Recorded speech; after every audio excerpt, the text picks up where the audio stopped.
that we're getting better. I thought we were trending up on our trip, the way we were passing, moving, sharing the ball. I think that was an example of the stuff that we stuck with and have gotten better at.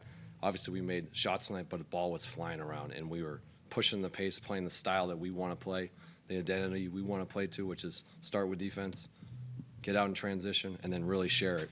And I thought we did that tonight. Terrific. How important is it to have nights like tonight where everything clicks together to kind of have everyone see, like, this can work, this is how this can work? Yeah, you always want to win your competitors. That's the biggest thing. Like, people, we act like that's not something, that's a big deal. We want to win. Our guys are disappointed when they don't, but it just shows you what we're capable of. Now we got to continue to stack it. You know, as coaches, we're always kind of moving on to the next thing, but I'm really pleased for the guys in the locker room because they put in a tremendous amount of time. But that's how we want to play.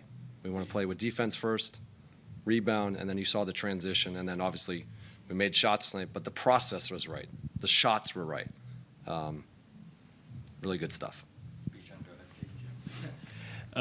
CJ obviously had an insane game. He hit a lot of shots, but what did you see from him in total, as like if you're looking at it holistically, offensively from CJ, that put him in the position to hit those shots? Look how efficient he was, and wasn't, you know, he ended up taking 25 shots, but he made 17. It was 10 for 13 from 3. I think it was 1 away from the record, 2 away from his career high, which he had in this building last year versus us. He's been doing this for a very long time. Not surprising with who he is, and if you guys ever get to spend time with him, this is a guy who is totally dedicated to his craft. He's been doing this for a very long time. We're obviously lucky to have him here, part of our organization, but he got it within the flow of how we played, and that's the most important thing. It wasn't like forced shots. He took a couple heat check ones, which he should have, but it was within how we played, within our movement, within our system, and guys were finding him, and that shows where the team is growing, most importantly. What did you see from Alex? Because he went up against a guy bigger than him in 𝗙𝗢𝗟𝗓 and put up a very good stat line, and he was really showing his two-way versatility. Alex is growing. We've seen it all year. Obviously, he's made a big jump at this early start of the season, but he makes such a big imprint to us on both ends. Obviously, I always start with his rim protection and what he does for us on the defensive end, and then the offensive skill set is growing. The ability to roll, the ability to shoot threes, the ability to make tough shots, little turnarounds in the post. These are all things he's getting better and better at, but it's always, to me, the most important part you start with Alex is his impact on us defensively. Brian, you talk about a lot of the little things that you guys want to do. You turned them over 19 times. Yeah. You guys also had the fast break advantage, nearly 30 points for you all in transition. How much did your activity on the defensive end fuel not just the transition offense, but your offense in totality? Yeah, I think that, you know, one guy who probably doesn't, you know, the stat sheet doesn't maybe jump out is 𝗙𝗏 really had a huge imprint on this game tonight. Picking up their best player, pressuring him, trying to make things difficult for him, in passing lanes, getting disruptions. I thought he set the tone for our defense to start the game, and his ability to push and transition. Those things were huge for us, and that's what he's capable of doing when he's on like that, and he was on tonight defensively. Terrific effort by him. I know wins and losses mean one thing, but this is the first win this season at home, as well to the first cup win in franchise history. Yeah. What led to everything kind of culminating tonight, especially against a very good offensive team in Atlanta? I always go back to, you know, as a coach, you go back to the things that we're doing to stack the habits. Not everybody might see it, but I see us growing in the last 3 games. I think we talked about that at the pregame. Our passing numbers were up. Our assist numbers are up. We had a good defensive game in Chicago. We had a really great defensive second half in Minnesota. We're starting to see the pictures both offensively and defensively more. I think that resulted in us being who we were tonight. You got to give Chris a lot of credit too. What do you have? 12 assists. He was controlling the game, and you know, we obviously are very lucky to have 2 guys like that on our team. CJ had a big night, but the way Chris controlled the game with his passing, playing through him on the offense a little bit, he's so unselfish. Always makes the right read. I thought he was terrific tonight. You talked about wanting to force more turnovers. The Hawks are actually pretty decent at protecting the ball. So what allowed you guys to break through? I think it's like, I think it was 𝗙𝗏 setting the tone. I think it was everybody being engaged. I thought our physicality was good. Our communication was high.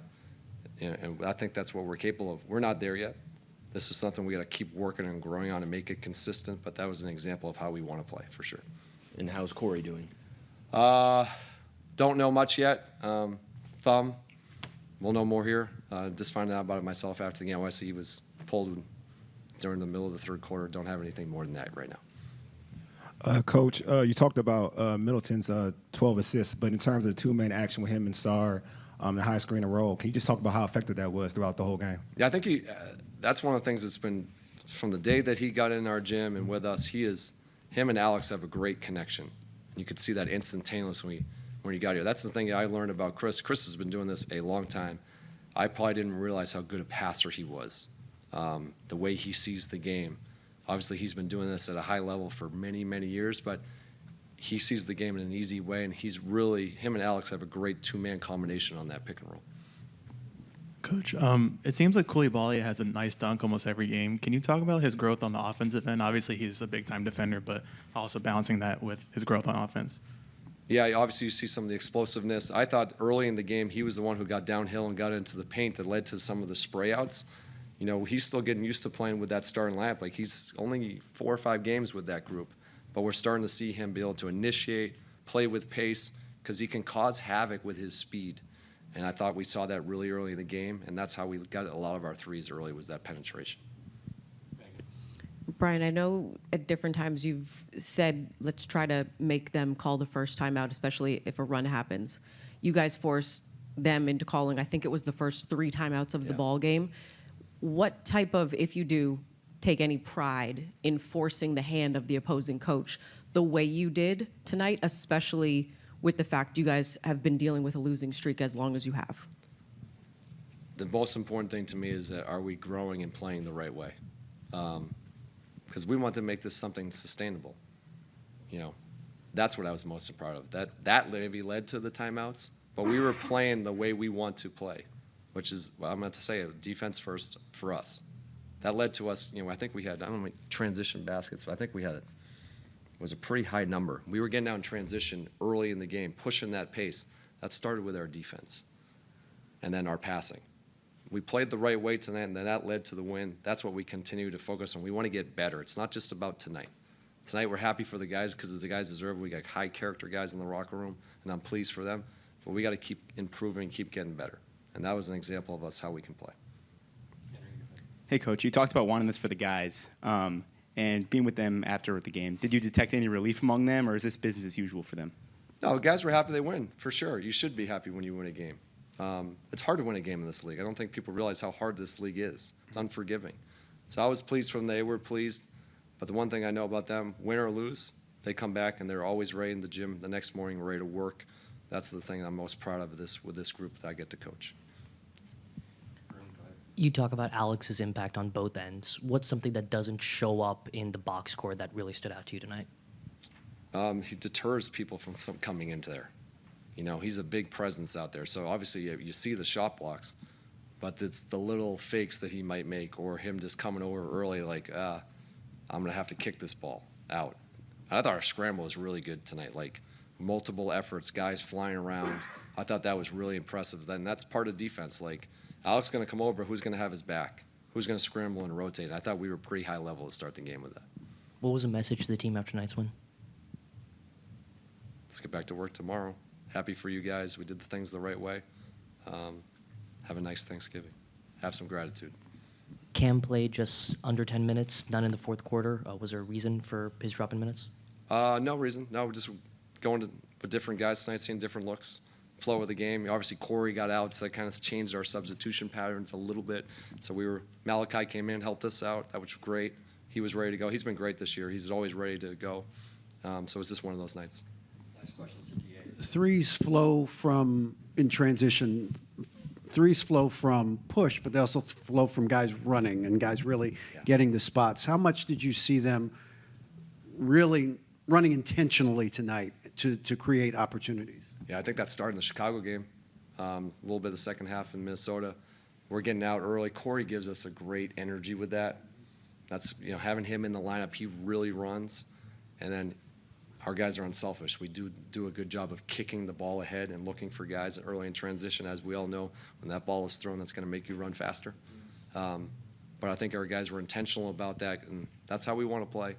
I think we're showing glimpses of how we can go, and that was really impressive tonight with that. CJ was awesome tonight, obviously. But when you see Alex do what he did, you see Bub come in and play well. Yeah. You see Bilal defensively. Yep. Is that what these young guys are capable of Yes. when everything is They're, there's a ceiling there? yeah, they're establishing themselves in the NBA. It's a hard thing to do, and they're growing before our eyes. And they got good guys to follow with some good veteran leadership with Corey and CJ and Chris and Anthony Gill and those type of guys. But they're learning how to do things the right way. And all their baskets and how they played tonight were all part of winning. And I think that's what the most important thing is, that they're learning to play within a system structurally, both offensively and defensively, that's going to be something that's going to help them long term. But they produced in a game that was really important for us to win. So really happy for them. Yeah, most definitely. You know, it's the whole point. That's why you try to have good games to win. And, you know, this one feels very good. And we got to learn from today and keep it going. Your touch around the rim looks much improved than it did your first year. What does the work look like over the offseason that helped you get to this point? Just putting in reps, you know, like working out, little stuff, finishing around the rim, playing against coaches, playing against my teammates, just getting better at it. Alex, in a season where, you know, the wins have not been as plentiful as you would like, how do you weigh the joy of getting a win in a game like tonight with, all right, we got to lock in and focus on Indiana for Friday? I think you got to do a little bit of both. You know, got to be happy with the win, but at the same time, we got another game coming up in 2-3 days. So, you know, like I said, we just got to learn from today and, you know, take the good and the bad and try to see what we could do better. When you go up against a big like Porzingis who is taller than you, does that adjust your approach at all, as opposed to someone who you maybe have an inch or two on? Not really, no. Just maybe on how I guard him because, you know, he shoots a lot of threes and stuff, but that's pretty much it. There's another game where you were really aggressive going at the rim, and I mean, even when Porzingis was standing in your way. How would you describe your approach and your mindset in that regard this season? Yeah, just taking what the defense gives me, you know, just trying to be aggressive when I see that, you know, I got space or I got an open lane to drive, and yeah, just trying to make the right play. But how about when you don't have an open lane and you sort of force the issue against someone? How have you learned to kind of use your physicality? Yeah, just, you know, trying to get a couple bumps and trying to elevate near the rim for like a little floater layup type of shot. Yeah.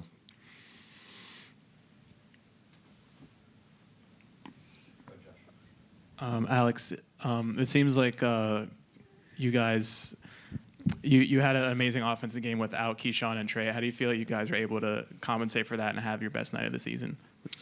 Yeah, I mean, you know, we definitely miss those guys out there. You know, like there's some big-time shot makers and playmakers for us. So you're just next man up, you know, just guys trying to make the right plays.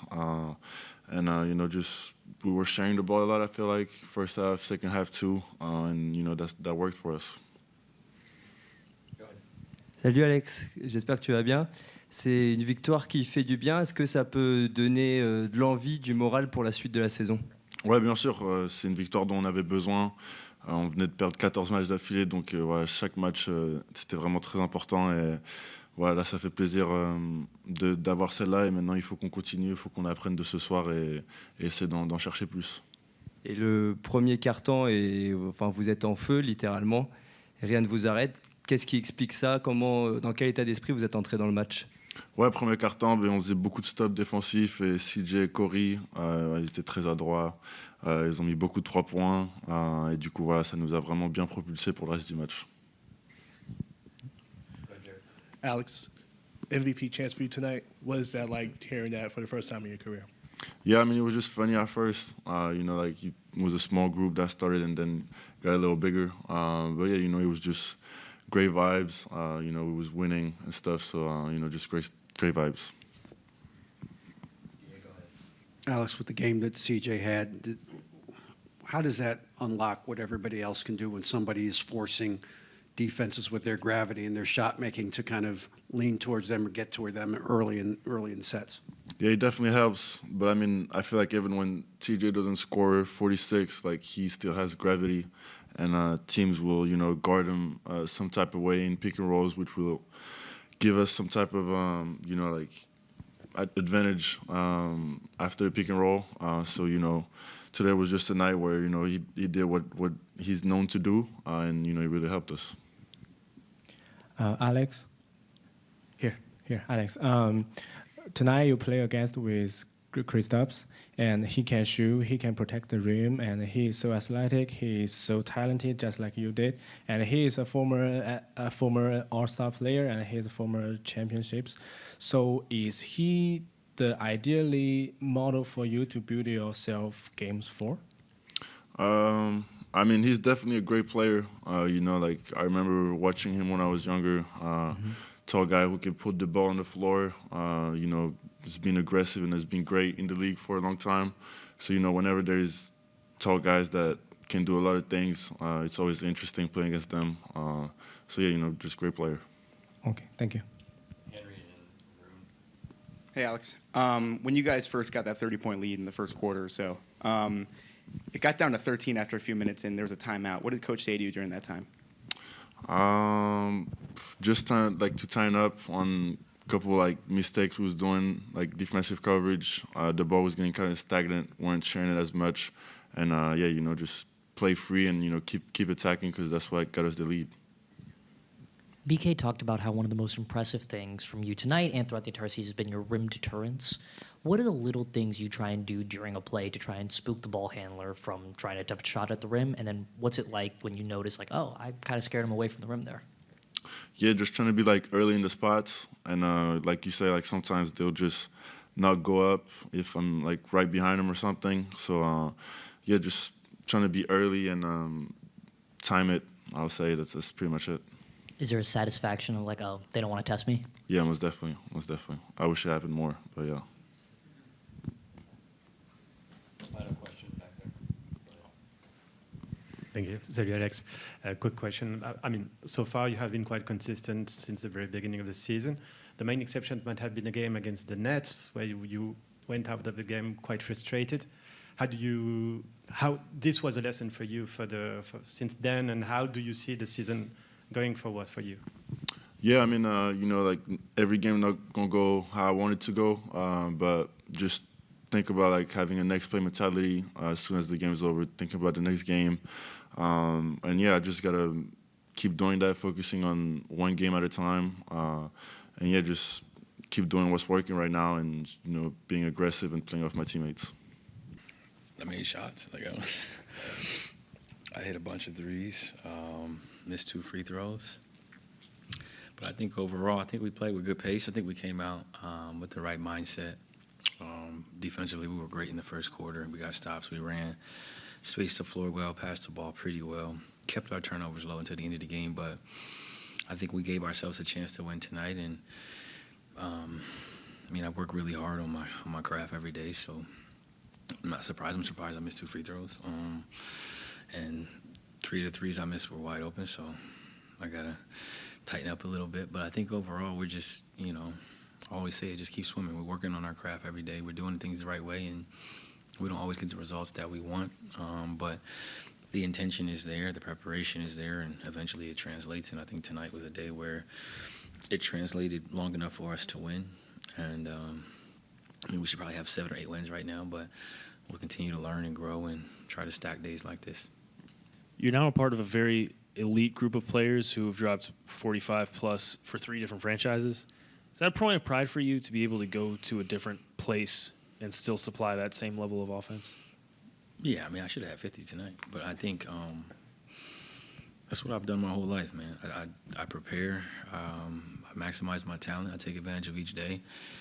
These types of nights, they happen, but for me it starts with how I start my days, how I finish my days. We had a back-to-back. I spent the day with my family, and then once we put our kids down, I went to the gym. Got work in with my guy Diggs. Next night, same thing. Go through the day and get my work in with DV. Come back at night, get my work in with Diggs, get my work in with my PT. we do some movement stuff, we do core stability, we lift, we take advantage of each day and we stack them. And, you know, sometimes you have great nights, sometimes you don't, but the work is the work. And I consistently have done it, you know, since I was 5 years old. You know, I had this vision and this dream of what I was going to live my life like and maximizing my talents. And it doesn't matter where I go. My game translates everywhere. The way I play, catch and shoot, off the bounce, I can chill in the corner, I can run the offense. I can do a lot of different things, and I think you guys will see, you know, throughout the season that that's what I do. CJ, Atlanta cuts the lead to 59-46. You guys call the timeout. You come back and hit a three. You've been this way since Lehigh. Like, do you just embrace those moments? Yeah, Coach 𝗙𝗢𝗟𝗡𝗧𝗡 got a great screen, you know, caught it, got it closed out, but I hit a few already, so shot ready. We worked on shot prep, just being ready, you know, loading up and just being deliberate with the release. And Divvy talks about, like, machines, right? Machines just grab the pop and drop the pop, right? You just keep doing it over and over again. You put the money in the machine, and it does it over and over again. It doesn't think. You don't change anything until there's a malfunction in the machine. And, you know, historically, I haven't had many malfunctions, you know, in my game. So it's just, you know, continuing to swim every day, get in the water and swim. Yeah, were you tied the franchise record for threes in a game. Were you aware of that during the game? No, I would have shot a couple more. Just to, you know, I don't like tying records. It's either you break it or you don't. You know what I mean? So we'll revisit this, and I'll hit 11 again before the year's over. Yeah. We watched Alex Sarr last year. I can't remember him being as physical around the basket as he was, or he has been this year. But, you know, going up against a guy like Porzingis, just going right at him. What have you made of the way that he's learned how to use his physicality? I mean, he's been great, you know, all year. He prepares, and like the results are going to come when you prepare the way that this team has historically. The player development, you know, they've done a great job of getting with their coaches, watching the film, getting their work in the morning, getting their work in, you know, later at night. You know, when I went to the gym last night, Bilal was in there. 2 nights ago, Bub was in there. Guys are getting their work in consistently, and that's why you get results. They're hungry. They understand. This is a special opportunity to take advantage of your talents in a city, you know, like this, which is a great city, a great organization, and they're giving you freedom to explore your game. So it's a disservice to not take advantage. CJ, with the ability that you all have been able to kind of stack these stretches together to start this season, and now you've had a couple of games where you've been able to do it for nearly a full 48 before tonight. Is this something that, as vets, you, Corey, AG, Chris, can go to the young guys and say, this is kind of what we've been talking about since training camp, of when you stack the right habits and you learn to fight through runs and be resilient, this is how we can put things together to continue to play the right way? Yeah, absolutely. I think we've made strides in the right direction. The results just haven't been there consistently for us, but I think we've played better basketball throughout the season. You know, from the beginning to now, even some of the losses, Minnesota, obviously we got down 26 and came back and got it down to 6 against a really good team. So, like, the strides that we're taking and making are showing, but now it's about sustainability, and I think we're translating, you know, our work in private to, you know, 7 p.m. and 8 p.m., and I think that's what it's about, you know. Learning how to play through mistakes, learning how to, you know, execute out of timeouts, learning how to go on a run, learning how to respond to a run. I think you have to go through it, and I think now we're starting to understand, like, it's a long game. There's going to be lulls. There's going to be times where they go on runs, but if we do what we're supposed to do possession after possession, we'll have more nights like tonight. As much as people may watch the game and understand the physical work that goes into it, what is also the mental aspect and that type of work that takes to be able to withstand a team going up 27 in Minnesota, Atlanta cutting it to 13 here tonight, and just being able to take those punches, but having the mental power to punch back? Yeah, I mean, I think this league is full of talented players. Everybody's talented, but the players that have that mental fortitude to push forward are the ones that last long and the ones that are able to make a difference consistently throughout a season. And we're all good at basketball. We all have great staff. We all have great resources, you know, chefs, everything. The separator is mentally. You know, can you push through? Can you lock in? Can you focus? Can you not waver under pressure? Can you be consistent when things are going well? Can you be consistent when things aren't going well? I think, you know, for me, I could have been 2 for 7 tonight. The mentality is the same. The approach is the same. How I carry myself is the same. In the locker locker room, at home with my family. I'm just consistent in terms of how I approach the game. And when I go home, my kids don't care if I had 45 or 2. But I think the difference is throughout a season, if you turn on the game, you shouldn't be able to tell if somebody's shooting well or not. You should just see them playing hard and executing. I think we're getting to that level and to that point. CJ, it seems like Bub had one of his best games of the season tonight. What do you think helped him perform that way, and how can he build on that moving forward? I think he wasn't hesitant tonight. Besides the 3 he turned down when he traveled, and I told him, you just got to shoot the ball. I think he's, continuing to figure out his balance between making plays, getting into paint, and taking his own shots. But, he's been in the gym at night. He's really paying attention. He's watching film, and he's learning his own game and learning the NBA game all at the same time in year 2. So I think he's going to continue to make strides. We're not even a quarter through the season. You know what I mean? What is this, game 16? So there's a lot of growth that's going to take place. And, by the time we get to Christmas, I think he'll be, much more comfortable. CJ, as a vet, do you believe in the notion of the hot hand? Yeah, absolutely. I think there's a such thing as a flow state, and I think, the best players find it more often than not. Like Steph, obviously, he's figured out ways to continue to kind of live in the flow state, but then the veteran presence of their team, they get them the ball, right? Draymond, there's movement, there's sets, there's plays, but it's also offensive rebounds. I think when you do things the right way, the ball finds you. The ball finds energy, but yeah, I do believe in the hot hand.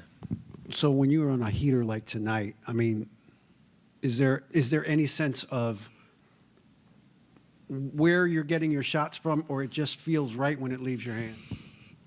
I knew I was going to have a good game today just because I had 2 days off, so we had a back-to-back. And just slowly, my margins of error have been, close. I've been missing wide-open threes. I've been missing layups, so I'm right there. And we talked about it. We watched the film, and me and DV were laughing. I was like, yo, I'm right there. I was like, yo, I'll be over 40 from 3 in 3 games. I was like, because the margins are like this. I'm missing, slightly left, in and out. I was like, it's right there. And I was like, once I get this extra work in, kind of tighten things up, tighten the screws a little bit, I was like, we're on the cusp of an explosion. And, I felt good. I had back-to-back. I got a workout in after back-to-back. I got another one in. And then I got a great, movement, stability lift in where, my body feels good. I got to play with Play-Doh with my son today. I got to watch cars with my daughter. So, it was just I feel good, euphorically. My body feels good. I've allowed my work to kind of dictate, how I approach these games. I've been prepared, but I was like, it's only a matter of time. And I told him to shoot around today. I was like, it's going to be a nice night for everybody tonight, especially me. Yeah. Sorry. Hey, CJ, over here. So Chase mentioned that you tied the 3-point record. You tied Trevor Ariza. That's my guy. Yeah, Trev, I was going to ask, what's that mean to you, tying him from your Portland days? No, I love Trev. That's my guy, man. I'm going to break it now that I know it's his. But, no, he's a really good dude, good soul. His son is nice, too. His son is really good at basketball. And he just had a good spirit, a really good spirit. I enjoyed my time with him, for sure. Sure. And if I could ask about that crazy run in the first quarter, you had the big night, but you weren't alone out there. Corey Kispert was also on it. So can you describe watching the baton get passed in real time like that and watching someone else be just as hot as you are? This is a guy who just does his job consistently. Some nights he plays a lot, some nights he doesn't. Doesn't complain. He works every day, shows up. Quarter zip crew. He's in his quarter zip, getting his jumpers in the weight room consistently. So you like to see guys, have success, that take the game seriously, that do things the right way, and are, well-intentioned individuals. CJ, with Alex and his defense, what have you noticed about him as a rim protector, but also his ability to kind of deter teams from going inside? No, I think his motor is continuing to get better defensively in terms of understanding that he can block shots. He's going after them more, and I think coaches continue to challenge him, you got to contest everything. So I think he's doing a better job of that and utilizing that athleticism and that timing. What can that do for a defense downstream, having someone like that at the back line?